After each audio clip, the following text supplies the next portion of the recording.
Morning students, मैं Ramesh Kumar, geography lecturer, SMD Vidya Mandir की online class में आपका स्वागत करता हूं। आज हम 12th क्लास जियोग्राफी के अध्याय विश्व मानव दिवस के बिंदु नागरिक दिवसों की प्रमुख समस्याएं पढ़ रहे हैं। इस बिंदु की 2 समस्याएं हमने पिछले वीडियो में देखी थी।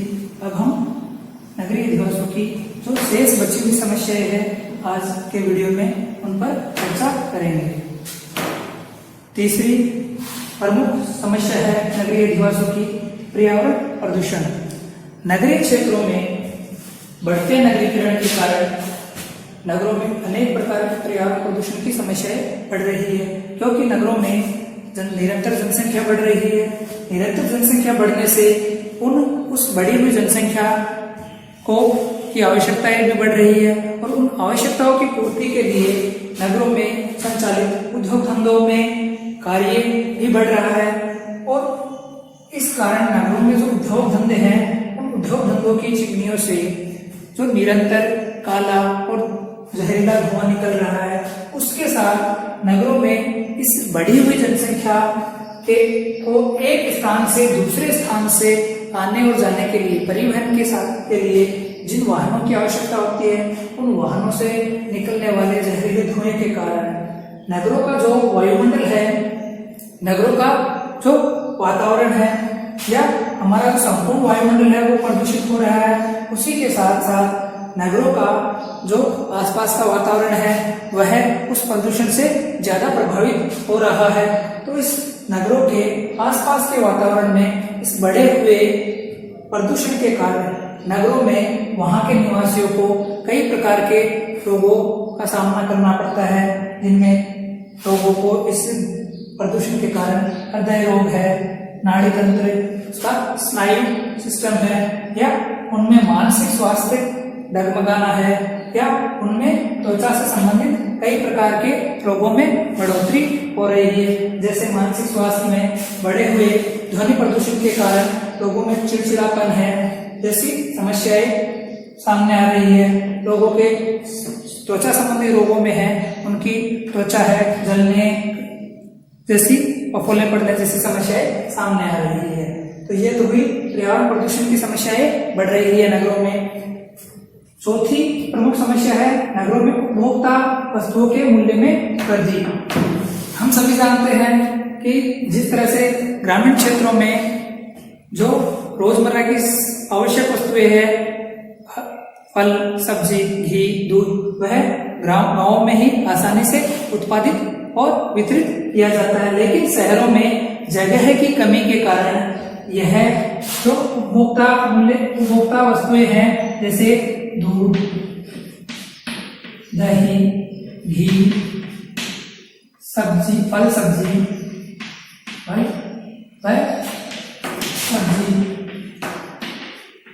ये सभी की सभी आवश्यक वस्तुएं हैं, दैनिक उपयोग की वस्तुएं हैं। और ये दैनिक उपयोग की वस्तुएं नगरों के आसपास या दूसरे स्थानों से, जो नगरों के आसपास ग्रामीण क्षेत्र है या अन्य गांवों से आती है, और इन दूध, घी, फल, सब्जियों आवश्यक वस्तुओं के परिवहन के साधनों की आवश्यकता होती है। तो इस कारण एक तो इन वस्तुओं को शहरों में लाने के लिए परिवहन की लागत बढ़ जाती है, दूसरा इनको लाने और ले जाने के लिए बीच में कुछ वितरक या दलाल होते हैं। उन वितरक या दलालों का मुनाफा होने के कारण यह आवश्यक वस्तुएं नगरों में आते काफी महंगी हो जाती है और नगरीय जनसंख्या को इन वस्तुओं के बढ़े हुए मूल्य को चुकाना पड़ता है। तो नगरीय दिवसों की एक समस्या हुई उपभोक्ता वस्तुओं के मूल्य में वृद्धि। 5वीं समस्या है खाद्य पदार्थों में मिलावट। हम सभी जानते हैं कि बिना मिलावट का भोजन या साफ सुथरा बिना मिलावटी भोजन स्वास्थ्य के लिए कितना अनिवार्य है, लेकिन नगरों में एक तो बढ़ी हुई जनसंख्या की आपूर्ति को पूरा करने के लिए कुछ वहां पर जो दुकानदार है, वितरक है, वह अधिक लाभ कमाने, अधिक मुनाफा कमाने के चक्कर में इन खाद्य वस्तुओं में अलग अलग प्रकार की मिलावटें कर देते हैं और अपना मुनाफा बढ़ा लेते हैं। तो शहरों में खाद्य पदार्थों में अत्यधिक मिलावटी सामान बेचा जाता है और वहां की जो जनता है, वहां के जो लोग हैं, वह इस मिलावटी खाद्य पदार्थ को खरीदने और उपभोग करने के लिए विवश है। छठी समस्या है नगरों में अपराधों का बढ़ता स्तर। नगरों में धीरे धीरे जनसंख्या और जनघनत्व बढ़ रहा है। जनसंख्या जनघनत्व बढ़ने के कारण नगरों में भी अब रोजगार की समस्याएं आने लगी है और रोजगार जिन लोगों को रोजगार प्राप्त है उन लोगों को भी कम कीमत पर या कम वेतन पर जोखिम भरे काम करने को विवश होना पड़ रहा है। शहरों में इस बढ़ती बेरोजगारी के कारण लोग अपराधों की ओर अग्रसर हो रहे हैं। धीरे धीरे लूटपाट, चोरी चकारी जैसी आदतों में लिप्त हो रहे हैं। इस कारण शहरों में गंदी बस्तियों का प्रादुर्भाव हो रहा है और इन गंदी बस्तियों के लोग अपने मजबूर और आर्थिक हालात के कारण इन अपराध की दुनिया में भागीदारी निभा रहे हैं।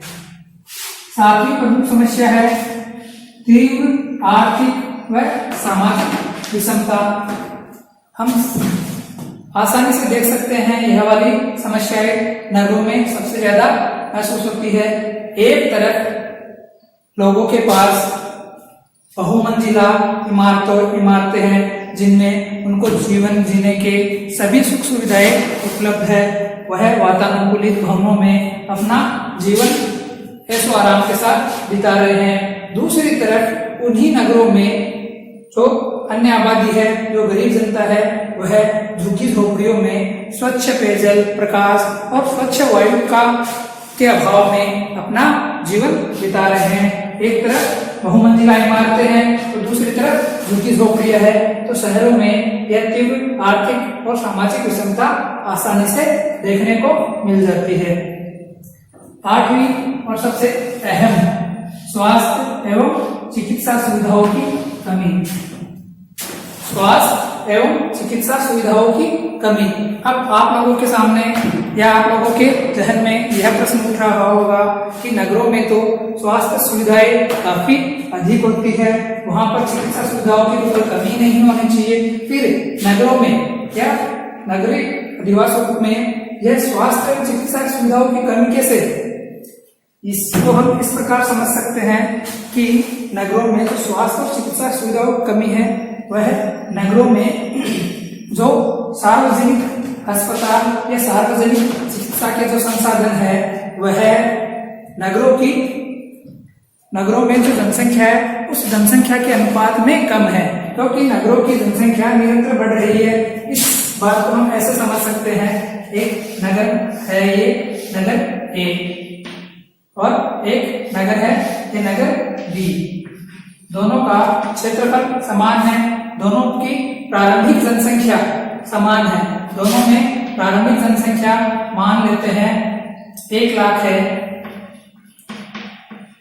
और यहाँ पर सार्वजनिक चिकित्सा के संसाधन मान लेते हैं 10 बड़े अस्पताल है।